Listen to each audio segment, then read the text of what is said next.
পুণ্যবান তিথি। আমাদের জগতে যত পুণ্যবান তিথি আছে তার মধ্যে অন্যতম হচ্ছে আজকে গুরু পূর্ণিমা। সনাতন ধর্মে শিব মহাপুরাণ, স্কন্দ মহাপুরাণ, পদ্ম মহাপুরাণ, শ্রীমদ্ ভাগবত মহাপুরাণ এবং শ্রী শ্রী গুরু গীতাতে সেই গুরু তত্ত্ব নিয়ে বিশালভাবে আলোচনা করেছে। সেই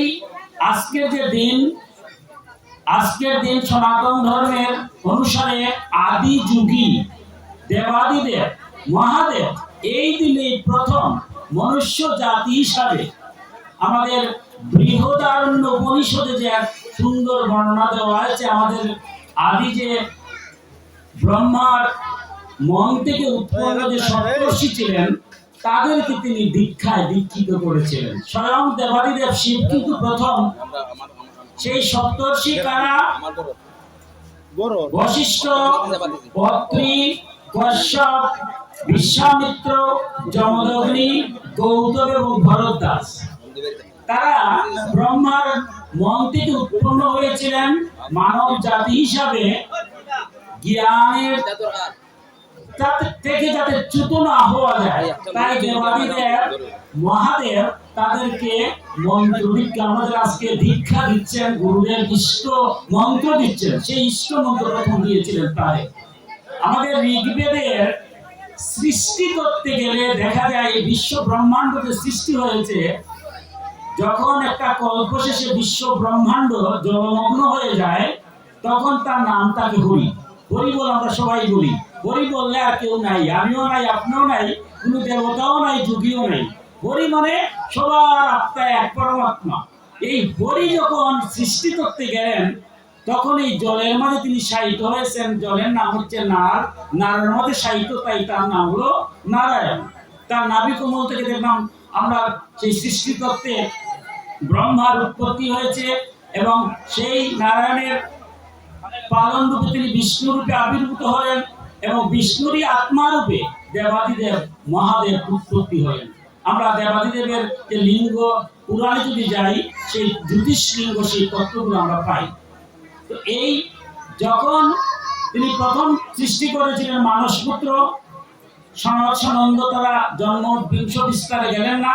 তারপরে ব্রহ্মার মন থেকে এই সপ্তর্ষি যাদেরকে স্বয়ং শিব তাদেরকে দীক্ষিত করেছিলেন, তারা হচ্ছেন বশিষ্ঠ, অত্রি, কাশ্যপ, বিশ্বামিত্র, যমদগ্নি, গৌতম এবং ভরদ্বাজ। এবং তার ব্রহ্মার দেহ থেকে একজন নারী এবং পুরুষ, শতরূপা নারী এবং মনু নামে একজন পুরুষ, এই দুইজন উৎপত্তি হয়। তাদের তিনটি কন্যা, আকুতি, দেবাহুতি এবং প্রসূতি এবং দুই পুত্র, উত্থানপ্রদ এবং প্রিয়প্রদ।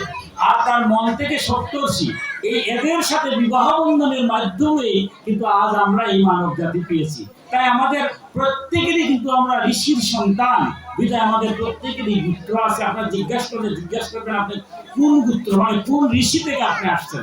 সবাই আমরা ঋষির সন্তান। এই মানব জাতি যখন আমরা আসলাম, দেবাদিদেব মহাদেব কৃপা করে দেখলেন যে এই মানুষ দুর্লভ মানব জন্ম, কিন্তু এই মানব জন্মের কারণে আবার 84 লক্ষ কর্মফলের জন্য হয়, 80 লক্ষ শুধু ভোগজুরি, এরপরে দুর্লভ মানব জন্ম। তাই মানব জন্ম যাতে জীবনটা যাতে বিফলে না যায়, ন্যায় সত্য ধর্ম পথে থেকে ঈশ্বরকে যাতে না ভুলা যায়, তাই জন্য তিনি গুরুরূপে এই বশিষ্ঠ সহ সপ্তর্ষিকে দীক্ষা মধ্যে দীক্ষিত করেছিলেন। আজকের এই দিনটা, আজকে আমরা ব্যাস পূর্ণিমা বলি। এই ব্যাসদেবকে, এই ব্যাসদেবও কিন্তু বশিষ্ঠের, কারণ দীক্ষার যে বীজ মন্ত্রটা, এটা দেখা গেছে বংশ পরম্পরায় আসছে আমাদের সনাতন ধর্মে। সেই ব্যাসদেবের জন্ম আবির্ভাব আজকে তিথি। উনি ব্যাসদেবকে সেই বশিষ্ঠর পুত্র, শক্তির পুত্র, পরাশরের পুত্র এবং সূর্যের বিশ্বামীর পিতা ব্যাসদেব আজকে তিনি জন্মগ্রহণ করেছিলেন। অর্থাৎ ব্যাসদেবকে সেই দেবাদিদেব মহাদেব যাকে নিজে মন্ত্র দিয়েছিলেন সৃষ্টির আদিতে বশিষ্ঠকে, সেই বশিষ্ঠের পুত্র হচ্ছেন শক্তি, শক্তির পুত্র হচ্ছেন পরাশর, পরাশরের পুত্র হচ্ছেন ব্যাসদেব। তিনি এমন এক ঋষি, আগে সবাই শ্রুতি ছিল, সব শ্রুতমুখে ছিল, কোনো লিখিত কোনো গ্রন্থ ছিল না। তিনি এসে প্রথম সেই শ্রুতিটাকে লিখিত আকারে, যেমন আমাদের যে বেদটা কিন্তু শ্রুতি, তিনি এসে 4 ভাগে ঋগ্বেদ, সামবেদ, যজুর্বেদ, অথর্ববেদ তিনি লিপিবদ্ধ করেছেন ব্যাসদেব। শুধু তাই নয়, আমাদের সনাতন ধর্মে যে 18টা পুরাণ আছে, 4 লক্ষ শ্লোক। দেখুন, আমাদের সনাতন ধর্মে মাঝে মাঝে আমাদের মধ্যে একটু জ্ঞানহীনের মতো, আমার মতো যারা একটু বিভেদ সৃষ্টি করি, কিন্তু এই 18টা পুরাণ কে লিখেছেন? এই 18টা পুরাণ 4 লক্ষ শ্লোক ব্যাসদেব লিপিবদ্ধ করেছেন। তাইলে যে মতে আমরা অনুসরণ হই না কেন, ওই 18টা পুরাণের বাইরে কেউই নাই। 4 লক্ষ শ্লোক, 108খানা উপনিষদ, 18টা উপপুরাণ, 20খানা স্মৃতি, এই যে তত্ত্বগুলো সমস্ত লিপিবদ্ধ করে গিয়েছেন স্বয়ং ব্যাসদেব। আজকে যে আবির্ভাব তিথি, এরপরে কি করেছেন তিনি? 1 লক্ষ শ্লোকের সংবলিত শ্রীমদ, যেটা মহাভারত, যার মধ্যে সমস্ত শাস্ত্রের সারগতা আছে, সেই মহাভারতের একটা অংশ হচ্ছে শ্রীমদ ভগবদ গীতা, যে গীতার মধ্যে দিয়ে আমরা অনেক অমৃত তত্ত্ব পাই, সেটাও তিনি রচনা করেছেন।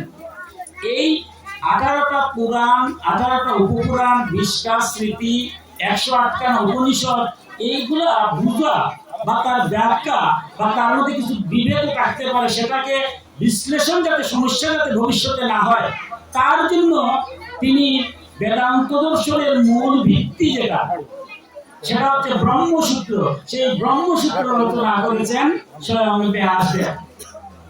দেখুন, সেই ব্যাসদেবের আজকে আবির্ভাব তিথি। আমরা নিজ নিজ গুরুকে, সেই ব্যাস থেকে ধীরে ধীরে আমরা পরম্পরা যে গুরু আমরা পাচ্ছি তারাই আসছেন, কিন্তু ব্যাসের আজকে আবির্ভাব তিথি। সেই ব্যাসদেবী এতগুলো রচনা করার পরেও একদিন দেখা গেল তার মনটা ভারাক্রান্ত অবস্থায় আছে। ঠিক সেই সময় কিন্তু নারদ এবং ব্রহ্মা এসেছিলেন তার কাছে, যে ব্যাসদেব, এই জগৎ সংসারে আমরা অশান্তির দাবানলে পড়ছি। সংসারিক জ্বালা বলেন, পারিপার্শ্বিক জ্বালা বলেন, রাষ্ট্রীয় জ্বালা বলেন, বিশ্বের জ্বালা বলে, সংসারের মধ্যে শুধু আপনারা ভক্তরা খুব আনন্দে আছে, কিন্তু আমার মতো অধম আনন্দে নাই। পারিবারিক যন্ত্রণা, সামাজিক যন্ত্রণা, রাষ্ট্রীয় যন্ত্রণা, বিশ্বের অশান্তি থেকে মুক্তির জন্যই তো ব্যাসদেব এতগুলা গ্রন্থ রচনা করেছিলেন। কিন্তু সেই ব্যাসদেব দেখা গেল একদিন মন দুঃখময় ভারাক্রান্ত হৃদয়ে বসে আছেন। নারদ মুনি আর ব্রহ্মা এসে বলছেন, আপনার মতো মানুষ যদি নিরানন্দ হয়ে বসে থাকেন, দুঃখ নেন, এই জগৎ সংসারে কেউ কে শান্তি পাবে? সেই অনেক কথা, মধুর কথাগুলা তখনই কিন্তু নারদ এবং ব্রহ্মা বলছিলেন যে আপনি সব রচনা করেছেন, পুরাণ একটা বাকি আছে, 17টা পুরাণ তখন লিখেছিলেন, শেষ পুরাণটা হলো শ্রীমদ ভাগবত পুরাণ। তাই আপনি ভগবান শ্রীকৃষ্ণের লীলা সম্বলিত, যে লীলা কথা সম্বলিত সেই তত্ত্ব কথা শুনুন, সেই কথা শুনতে শুনতে মানুষের মধ্যে হিংসা বিদ্বেষ দূরীভূত হয়ে সবাই শান্তিতে বাস করবে। এবং তিনি লিখেছিলেন, সেই ব্যাসদেব কিন্তু প্রকাশ করেন নাই, কারণ ভাগবতের তত্ত্ব কথাগুলো অনেক ঊর্ধ্বে, অনেক ঊর্ধ্বে স্থান, সর্বশ্রেষ্ঠ গ্রন্থ বলা হয় ভাগবতকে। স্বয়ং ব্যাসদেবও কিন্তু তা প্রকাশ করতে গেলেন না, লিখেছেন তিনি। একটা গ্রন্থ লেখা আর গ্রন্থটার ব্যাখ্যা করা কিন্তু এক নয়। তিনি চিন্তা করে দেখলেন, তিনি সাধন করে একটা পুত্র সন্তান আনবেন, যে পুত্র সন্তান জগৎকে সেই ভাগবত কথা শোনাবে। অনেক যুগ সাধনা করেছেন, সাধনা ছাড়া সুপুত্র হয় না। আমার মা বাবারা আজকে যারা সুপুত্র পান, সুকন্যা পান, সেটা মা বাবার সাধনার ফল। অনেক সাধনা করে তিনি তার নিজ পুত্র সুখদেবকে আবির্ভাবের পরে সুখদেবকে ভাগবত বলেছিলেন যে তোমার যে সময় প্রয়োজন হবে তখন তুমি সেটা প্রচার করবে। সেই প্রয়োজনটা কখন হয়েছিল আমরা জানি, যখন পরীক্ষিত মহারাজ ব্রহ্ম অভিশাপে যখন 7 দিন মাত্র সময় ছিল, সেই 7 দিনেই কিন্তু সম্পূর্ণ ভাগবতটা পরীক্ষিতকে বলেছিলেন। এবং সেই অনুষ্ঠানে, সেই ভাগবতী অনুষ্ঠানে আমাদের যে যারা মুনি সকল ছিলেন, তার মধ্যে অন্যতম মুনি ছিলেন রোমহর্ষণ পুত্র সুত উগ্রশ্রবা। তিনি কিন্তু ছিলেন। যখন দাপর যুগ শেষ হয়ে গেল, ঋষিরা যখন পুণ্যস্থান নিশারণ্যে সবাই উপস্থিত হয়েছিলেন, সৌনকাদি মুনিগণ সেখানে যজ্ঞ করেছিলেন।